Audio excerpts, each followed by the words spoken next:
Bismillahirrahmanirrahim. Assalamualaikum warahmatullahi wabarakatuh. Innal hamdalillah nahmanuhu wa nasta'inuhu wa nastaghfiruh wa na'udzu billahi min syururi anfusina wa min sayyiati a'malina may yahdihillahu fala mudhillalah wa la yudlilhu fala hadiyalah. Hadirin yang saya hormati, marilah kita semua panjatkan rasa syukur kita pada Allah Subhanahu wa taala. Karena atas segala nikmatnya, kita semua masih bisa diberikan kesempatan untuk berkumpul dalam acara kali ini untuk berbagi ilmu. Semoga Allah Subhanahu wa taala senantiasa memberikan kita kesehatan dan rezeki yang berlimpah. Amin ya rabbal alamin. Sebelumnya, perkenalkan, nama saya Wilman Hafid Gantira, dan pada kesempatan kali ini saya akan membahas mengenai sebuah masalah kesehatan yang sangat relevan di Indonesia, yaitu mengenai penyakit diabetes dan dampak dari konsumsi gula yang berlebih. Topik ini adalah topik yang relevan di Indonesia, mengingat kasus dari penyakit diabetes ini sudah sangat banyak, mulai dari anak kecil hingga dewasa pasti terdampak oleh diabetes ini. Nah, teman-teman, apa itu diabetes? Diabetes itu adalah suatu penyakit yang disebabkan oleh gangguan metabolisme dalam tubuh, yang dimana tubuh itu tidak bisa memproduksi insulin dengan cukup atau tidak bisa memproduksi insulin dengan baik. Nah, insulin sendiri itu adalah suatu hormon yang membantu gula atau glukosa untuk masuk ke dalam sel-sel tubuh, yang nantinya akan diubah tubuh menjadi energi untuk kita beraktivitas. Nah, teman-teman sekalian, penyakit diabetes ini dibagi menjadi dua jenis utama, yaitu ada penyakit diabetes tipe 1 dan diabetes tipe 2. Nah, pada diabetes tipe 1 ini, tubuh tidak bisa sama sekali memproduksi insulin, sehingga pada penderitanya biasanya harus mendapatkan suntikan insulin sepanjang hidupnya. Biasanya penderita diabetes tipe 1 ini adalah orang-orang usia muda. Sedangkan pada diabetes tipe 2, tubuh masih bisa memproduksi insulin, tetapi sel-sel tubuh tidak bisa merespon insulin dengan baik. Biasanya penderita dari diabetes tipe 2 ini adalah orang-orang dewasa yang memiliki gaya hidup tidak sehat dan pola makan yang tidak teratur. Lalu apa yang menyebabkan diabetes ini? Nah, teman-teman sekalian, salah satu faktor utama yang dapat memicu penyakit ini adalah konsumsi gula yang berlebihan. Di Indonesia ini, kebiasaan mengkonsumsi gula yang berlebih sudah menjadi kebiasaan atau hal yang umum dalam kehidupan sehari-hari. Banyak dari kita yang mengkonsumsi makanan dan minuman manis ini tanpa memikirkan dampak jangka panjang untuk kesehatan kita ke depannya. Gula ini adalah sumber energi bagi tubuh, tetapi jika kita mengkonsumsinya dengan berlebihan, tubuh kita tidak dapat mengelolanya dengan baik. Ketika kadar gula kita meningkat secara berlebihan, tubuh akan mencoba untuk mengatasi hal ini dengan memproduksi insulin yang lebih banyak. Tetapi ketika konsumsi gula yang tidak dikendalikan, tubuh kita menjadi kurang sensitif terhadap insulin.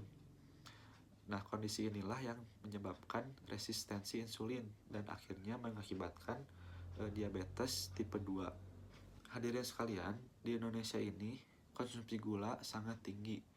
Data dari Organisasi Kesehatan Dunia atau WHO menunjukkan bahwa orang-orang Indonesia ini mengkonsumsi gula lebih banyak dari yang seharusnya. WHO merekomendasikan bahwa konsumsi gula itu dibatasi hanya 5-10% dari jumlah kalori harian kita. Tetapi pada kenyataannya, orang-orang Indonesia mengkonsumsi lebih banyak dari angka itu, baik dalam bentuk minuman manis, camilan, maupun makanan olahan yang mengandung gula yang tersembunyi. Hal ini makin diperburuk dengan maraknya minuman kemasan yang mengandung gula tinggi seperti soda, teh manis, dan jus buah kemasan. Tanpa disadari, kita dapat mengkonsumsi gula ini lebih dari 10 sendok teh dalam hanya satu kali minum. Nah, hadirin sekalian, mengapa konsumsi gula yang berlebihan ini sangat berbahaya bagi tubuh? Nah, saat kita mengkonsumsi gula yang dalam jumlah yang besar, tubuh kita akan mengubahnya menjadi energi. Tetapi, jika energi tersebut tidak digunakan dengan baik, tubuh kita akan menyimpan gula tersebut dalam sel lemak.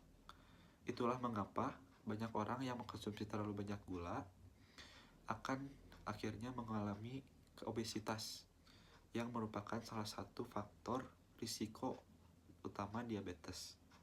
Selain itu, kadar gula yang tinggi juga dapat merusak pembuluh darah dan organ tubuh lainnya.